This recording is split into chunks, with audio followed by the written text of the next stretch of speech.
This is the Chefs Inc. News Podcast. News for chefs, created by chefs. When a restaurant chain closes 200 locations in 1 year, thousands of chefs lose their jobs. When they announce they're reopening 150 new locations 6 months later, who gets those jobs back? Nobody talks about that. TGI Fridays went from 300 restaurants to 85. That's not restructuring, that's demolition. Now they're promising a $2 billion comeback. Meanwhile, Noodles and Company is bleeding another 35 locations, and the entire industry is asking who survives 2026.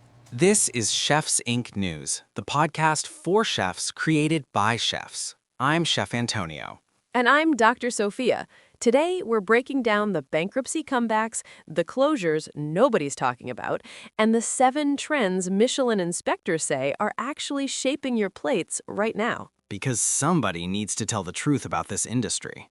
Guten Tag, and welcome back to episode 47 of Chefs Inc. News.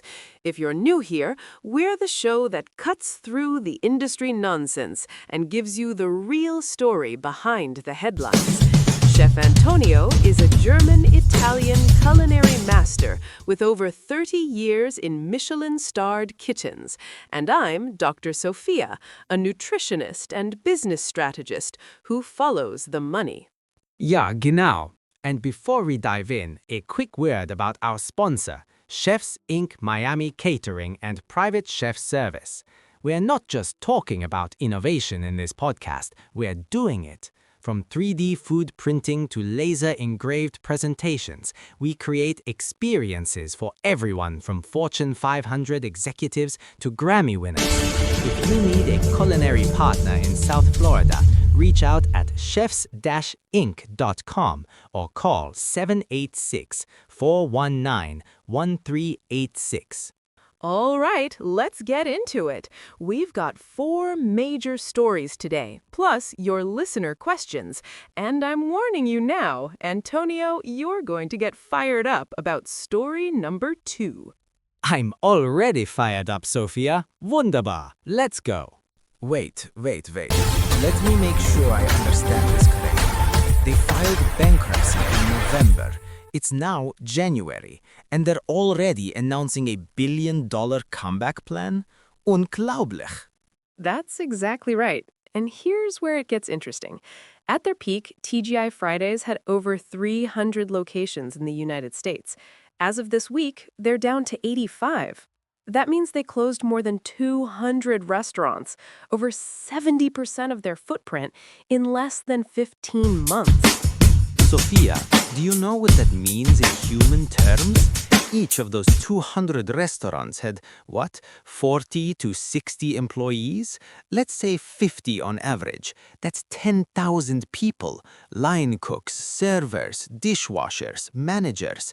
People who showed up every single day, worked double shifts, dealt with difficult customers, burned themselves on flat tops, cut their fingers prepping vegetables. And they all lost their jobs. Yeah, in 1 year. And now the new CEO, Ray Blanchette, who, by the way, ran TGI Fridays before from 2018 to 2023, during the time when this whole mess started, now he's back saying, don't worry, we have a vision. We're going to open 150 new restaurants. Das ist richtig ridiculous. Mira, to be fair, most of that expansion is planned internationally. They're targeting markets like Latin America, Europe, and Asia through franchise partnerships. I don't care where they're opening them, Sophia. My question is, what happens to the people they abandoned? Do they get first priority for these new jobs? Do they get apology letters, severance packages, or do they just move on to the next chain that's going to close in 2 years? Mira, that's actually a really good question that nobody in the financial press is asking. The entire focus has been on whether the business model can work, whether the brand has equity left, whether franchisees will invest. Nobody's asking about the human cost. Because that's what we do in this industry. We treat kitchen staff like equipment. When the restaurant closes, you leave the stoves behind, you leave the fryers behind, and you leave the people behind. All right, let me give you some numbers that might make this less depressing. The new plan includes upgrading technology systems, modernizing the menu, and creating what they call multiple restaurant formats, including smaller footprints and potentially ghost kitchen concepts. And here's the thing, one location in Ben Salem, Pennsylvania just reopened this week under new management with menu updates. One location out of 200. Toll. Right, but if the plan works, and that's a big if, there could be hundreds of jobs created over the next 24 to 36 months. The question is whether TGI Fridays can actually execute, or whether this is just bankruptcy theater to attract investors. You want my prediction? I've seen this movie before in Germany. Big brand collapses, promises a strategic vision, shows glossy PowerPoint presentations to investors, maybe opens 10 or 20 locations, and then quietly dies 3 years later. The people who get rich are the bankruptcy lawyers and the turnaround consultants. The people who get screwed are the workers. Schnitz happens. Dark, but not entirely wrong based on the track record of restaurant bankruptcies. I hope I'm wrong, Sophia. I really do, because 10,000 hospitality workers deserve better than this. Additional? How many did they already close? 42 locations in 2025. So if they hit the high end of projections, that's 77 closures in 2 years. They're now down to 340 company-owned restaurants and 83 franchise locations. That means in just 24 months, they will have eliminated 18% of their entire footprint. Okay, I'm going to say something that's going to make people angry, but it needs to be said. Noodles and Company is failing because their food is boring. Langweilig. Antonio, you can just... 999, listen to me. When was the last time you heard someone say, "Oh my God, I have to go to Noodles and Company. They have this incredible new dish"? Never. You know when people go to Noodles and Company? When there's literally nothing else open in the food court. But it's true, Sophia. Look at their competitors. Chipotle just launched protein snack cups. Boom, innovation. Cava is crushing it with Mediterranean bowls that feel fresh and trendy. Sweetgreen has sustainability built into the brand DNA. What does Noodles and Company have? The same penne rosa they've had since 2003. This is not food innovation. This is food fossil. Ay, Dios mío, that's harsh. In fairness, they've cited underperforming locations as the reason for closures, which is corporate speak for these restaurants aren't making money. And why aren't they making money? Because the menu hasn't evolved. Because the brand has no identity. Are they Asian fusion, Italian American, global noodles? Who knows? They're trying to be everything and they end up being nothing. In Germany, we have a saying, Jack of all trades, master of none. Except we say it with more sausage. Let me add some business context here because Antonio's culinary rage is partially justified, but there's more to it. Noodles and Company is dealing with the same challenges as everyone else. Food costs up 36%, labor costs up 35%, rent increases of 25 to 30% in major markets. But here's the difference. Yeah, successful brands are adapting and they're not. Exacto.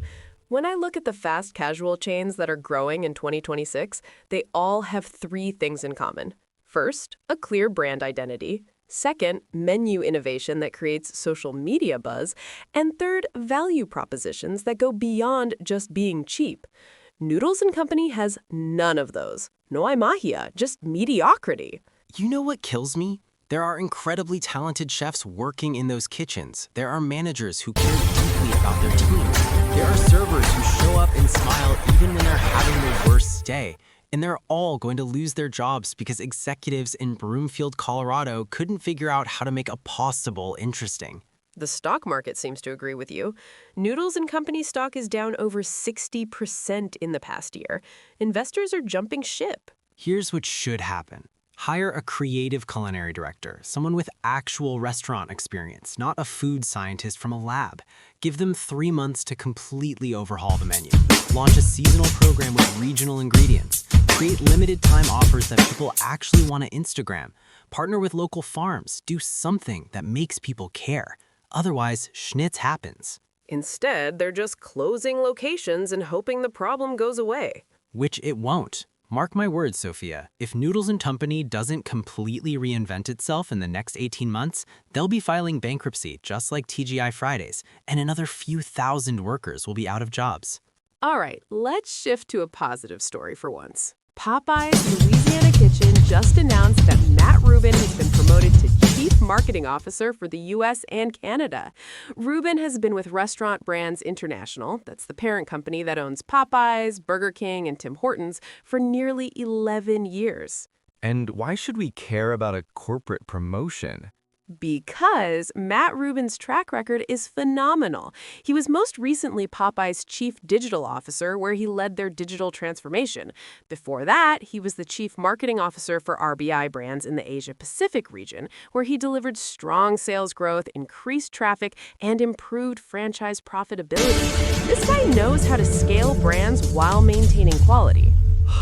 Now I'm interested, because Popeyes has always had the food. That chicken sandwich war back in 2019, remember that? People were literally lining up for hours, getting into fights, restaurants running out of chicken. That happened because the product was good. Wunderbar chicken. Right. Popeyes has never had a food problem. They've had a consistency problem and a marketing problem.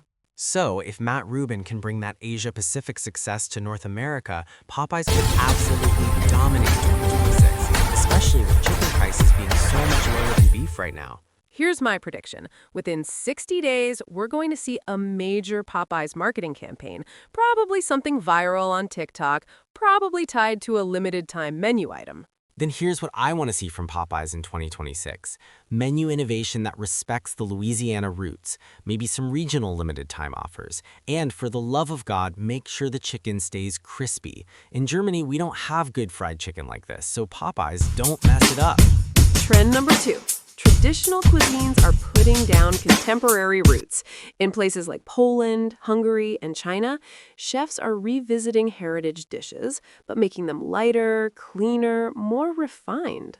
This is what I love about cooking in 2026. We're finally moving past the phase where modern meant forgetting your roots. Now chefs are saying, I'm going to cook my grandmother's recipe, but I'm going to make it the best version it can possibly be. Eso sí tiene sazón, as you would say, Sophia. Exactly. Trend number 3. Bitterness and umami are taking center stage. Forget acid-forward cooking. 2026 is about bitter greens like endive and radicchio, fermented ingredients, aged stocks, and using tea as a cooking ingredient. And you know what's wild? At a restaurant in London called Plates, they're serving a warm cocoa sponge with parsnip ice cream and miso. Miso in dessert. That umami depth is incredible. My tongue is doing techno right now just thinking about it.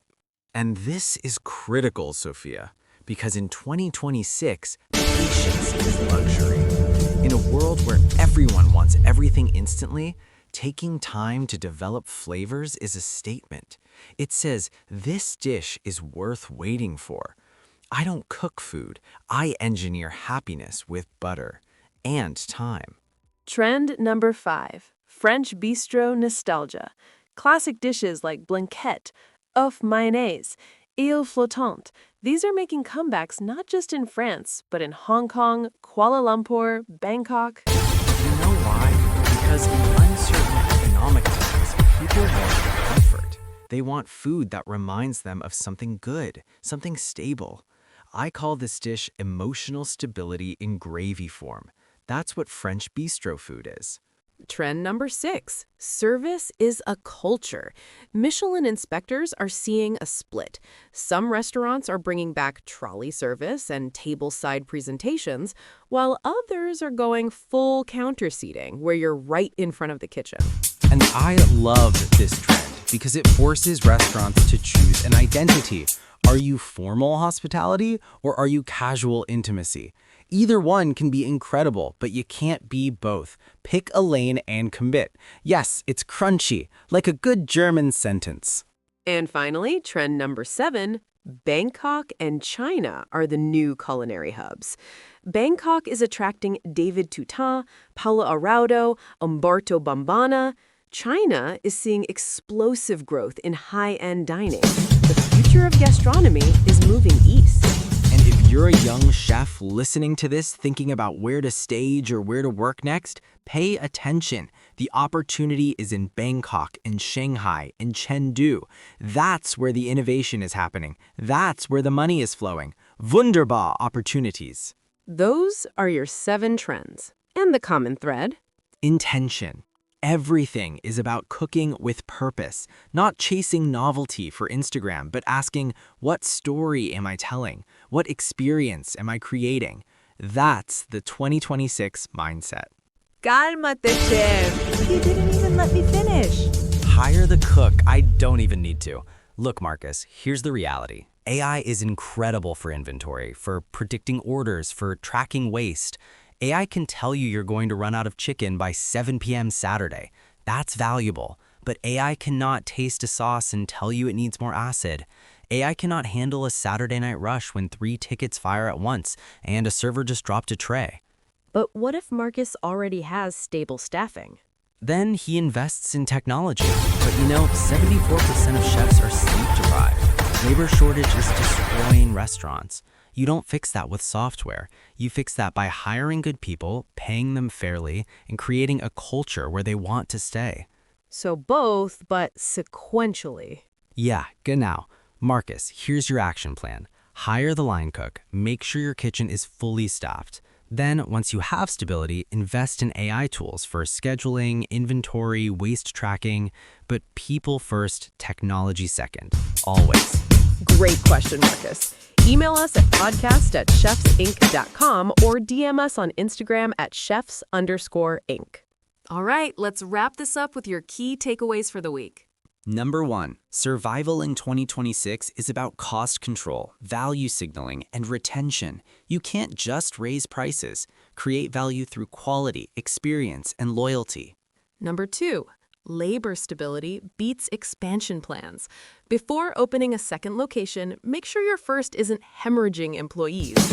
Number 3, menu innovation should focus on chicken, sauces, and live fire cooking. Beef is expensive. Get creative with other proteins. And if you don't have a signature sauce yet, what are you doing?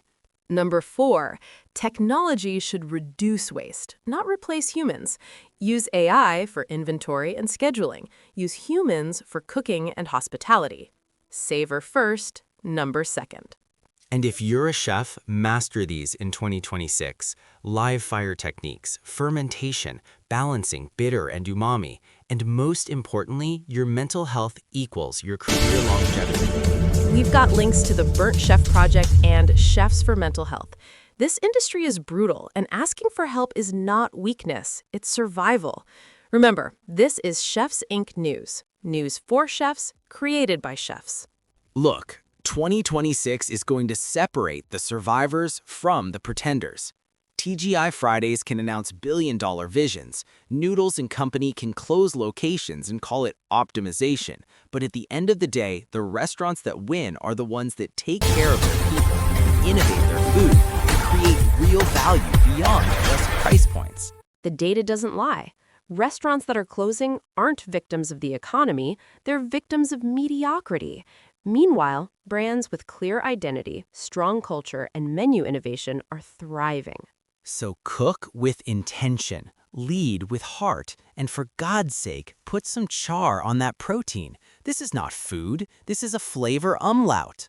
That's it for episode 47 of Chefs Inc. News. Subscribe wherever you get your podcasts. We're on Spotify, Apple Podcasts, YouTube, and Podbean.